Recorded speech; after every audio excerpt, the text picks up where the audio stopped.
Welcome to the Pete Top Kevin Bottom podcast. Josh here with Chris. We're going to talk about game week 1. Obviously, Chris, we just saw the Bucks play against the Cowboys last night. Great game that was. Looks really good for the season. Very offense-minded football game, and definitely a good one for some fantasy production, which has helped us probably with these week 1 predictions. What did you make of the game? Yeah, so I watched it back in the game in 40 on NFL Game Pass. Yeah, really good watch. Two attack-minded teams. It was great to see Dak Prescott come back. Obviously, Joe mentioned that today. Yeah, so many offensive weapons just scoring big points. So yeah, it bodes really well for anyone who has any of their skill players this season. Yeah, absolutely. Well, let's not make too much of a song and dance about it. Now we got our little head start.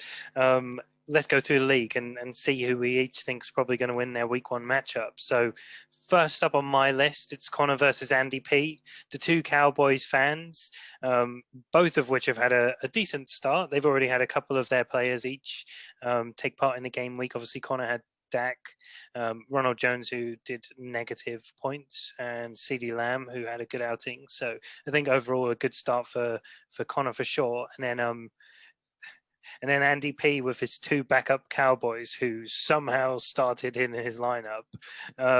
Who are you picking as your winner for this one?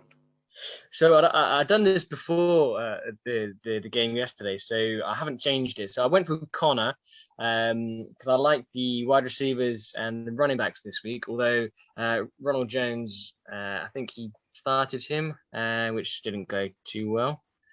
But yeah, I went with Connor. Although Mahomes and Kelsey stack is tasty, but I have made a note saying I will probably say that every week.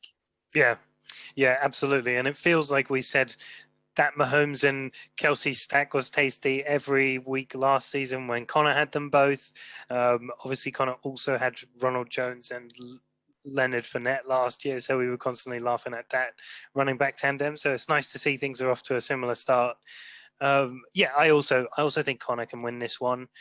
Big question mark on Saquon Barkley for me, though. Obviously a lot depends on whether he's going to be playing this week for Connor, because that depth at running back does not look particularly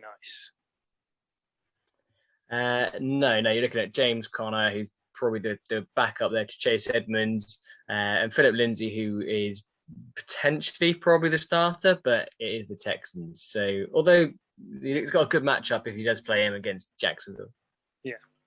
Yeah, so basically no one. Basically. Yeah, basically. Thanks to that ETN injury. So next up on the list, Joe versus Simon. Any particular thoughts from your side on this one, Chris?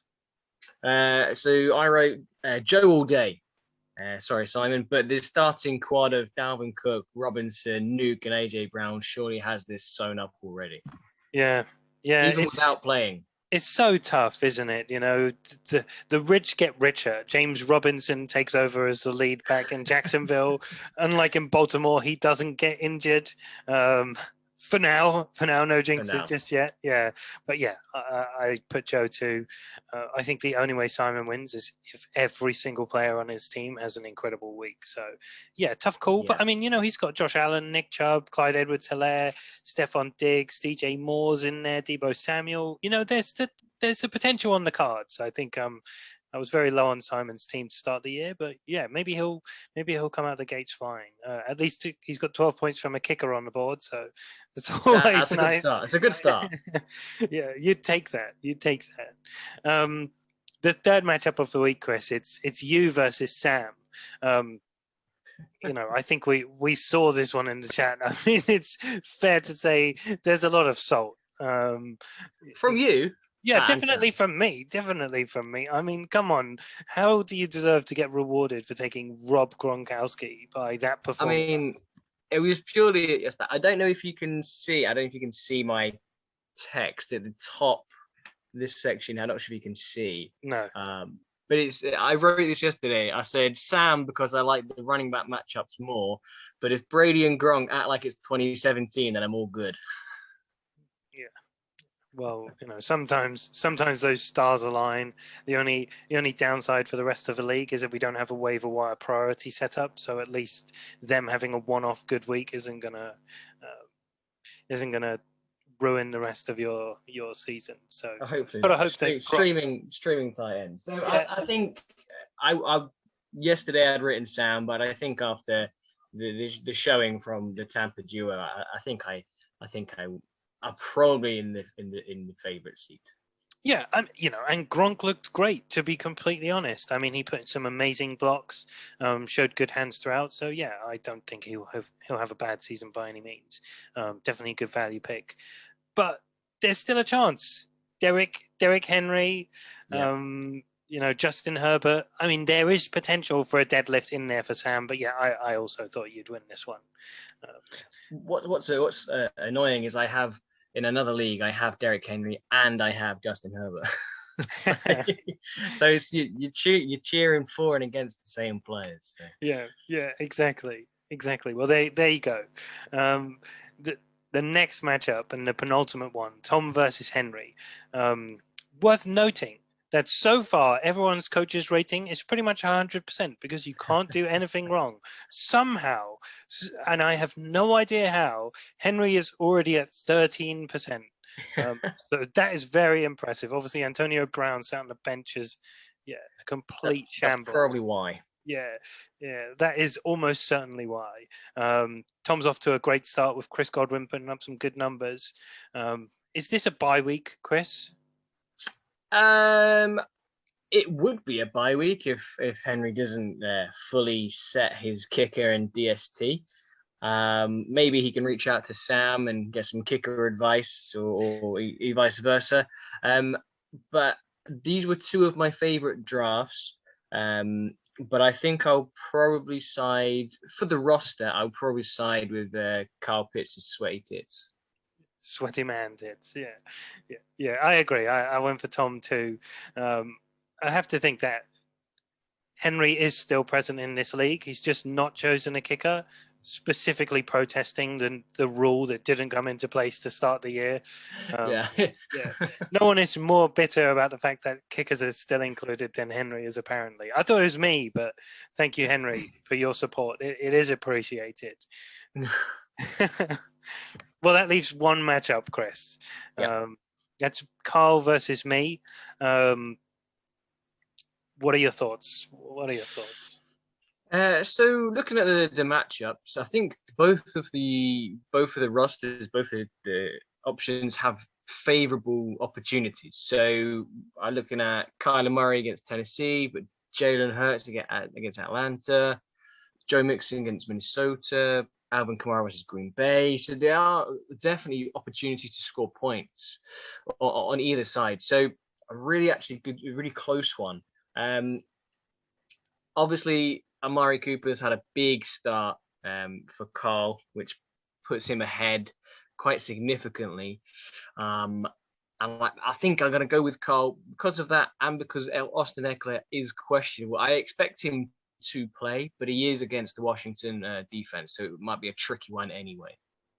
Yeah, definitely. I also went for Carl too. That performance from Amari Cooper has propelled him, and for what looks like a pretty average matchup, that's the sort of difference maker that you really need on the board. The other big concern for my team, not only picking which is the right quarterback in Jalen Hurts or Matt Stafford, is Austin Ekeler. Just an Austin secular team. We need Austin Ekeler to play, and if he doesn't, then there's zero chance, I think. So yeah, it's not looking good. Not looking good for the commish to start the year. Oh no. Yeah. Well, if it helps, then Flea Flicker being Flea Flicker took forever to allow me to upload Austin Secular because it just thought that was some sort of, I don't know, profanity. I had to Google this. What does it mean? Secular is like where you don't really believe in something, but it's just because it rhymes with Austin Ekeler, right? It's secular. Okay. I couldn't keep going with the Every Day I'm Rustling or whatever I was on. No, I was Trey Flowers and April Showers. Yeah, April Flowers, Trey Showers. Yeah, so mixed it up a bit. Yeah, I still need to change mine, but I genuinely think I'm just gonna have to change it to like something about Gronkowski, just for entertainment. Yeah, please do not. Let's. Well, seeing as how we're already here talking about names, who's your favorite name at the moment in the league of the team? Well, I'm gonna have to be biased here and say Onion Naji. Yeah, yeah. I do think that's a very good one. Yeah, we've seen the evolution of the Laniapi from Carl, and now it's transformed into Louisiana Laniapi. We've seen that Yeah, team a level little up. bit of a mix-up. A lot of the teams have kept the same name, so hopefully, I know Tom's changed his. I think. Yeah, Um, yeah, he did. I struggle to say it though. It's a mouthful, and you don't feel good saying it. no, I think Sweaty Pits would have just done fine. Yeah, Um, yeah, I don't want to have to keep on opening my mouth to say more team. And like it's like if you got Wickham Wanderers, you don't say Wickham Wanderers, you say Wickham. Or if you've got Nottingham Forest, you don't say Nottingham, you say Forest. yeah. So you always shorten it. So it's Sweaty Pits, isn't it? Well, maybe the official name of the team is all of it. Maybe we have to adopt the short language as followers of the team then. But yeah, I don't like talking about it too long because it just makes me think about sweaty pits and man tits, you know. But yeah, so it should be a good start to the year. Looking forward to it. Hopefully, Henry decides to participate, and we don't see any matchups won or lost by kickers. But if they are, then that's what you guys picked. So, yeah. Enjoy the games this weekend. Cheers, guys.